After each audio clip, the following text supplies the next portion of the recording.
Summerfest games been concluded. Let me get some of the games out the way because I don't want to make this video too long. So let's kick things off. Now, Perfect Dark from Xbox. It looked crisp, clean, phenomenal. The game looks like a mixture of Splinter Cell, Mirror's Edge, 007 rolling to one, and I love the gameplay of it. Even though it was like 3 minutes and 26 seconds of a video of it. I read the article from GameRant.com this past week, I believe. Sorry. And yeah, the only thing I didn't like was the character models of the protagonist. Can the developers just please get away from this love affair making Caucasian women look like Aloy, where they got a big head and a long droopy man-like face? It is so creepy and tiresome. That's all I'm asking. I know I kicked the hornet's nest, but I don't care. Just stop doing that. Thanks. So other than that, the game looks phenomenal. Let's see how it turns out. I don't know if it looks like it's going to come out next year. So, and another thing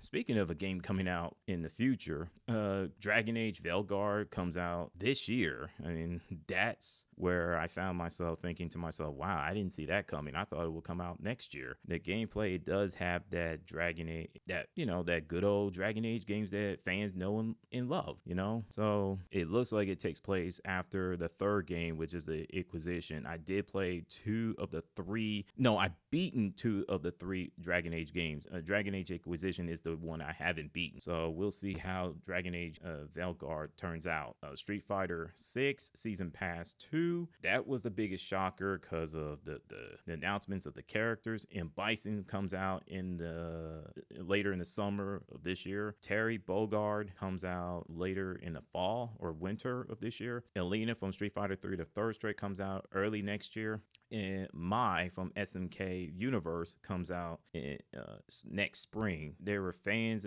here in the States were pissed, and the fans overseas, they were pumped. So it's like a 50-50 split according to social media. And for me, I hope it doesn't turn into like Soul Calibur 4 moment where the characters are overpowered, but I don't think that's going to happen. So we'll see how that plays out. The only thing I don't like about this situation with DLC characters, it's you have to pay for them just like the old days. Oh boy. So whatever. Now, as far as what was that game I want to bring up? Oh, Call of Duty Black Ops 6, which is coming out October 25th of this year. So the only thing I've heard, they added some movements where I can't remember. It's the only character movements, which is new, but it's me shrugging my shoulders moment. I don't care. You can turn it off and on. Yay, I guess. And the theater mode is coming back, which that's a head scratcher. I thought they would ditch it by now, because every time whenever Treyarch bring their Call of Duty games and bring in theater mode feature, it doesn't work most of the time. It always crashes. And they bring back the classic prestige mode,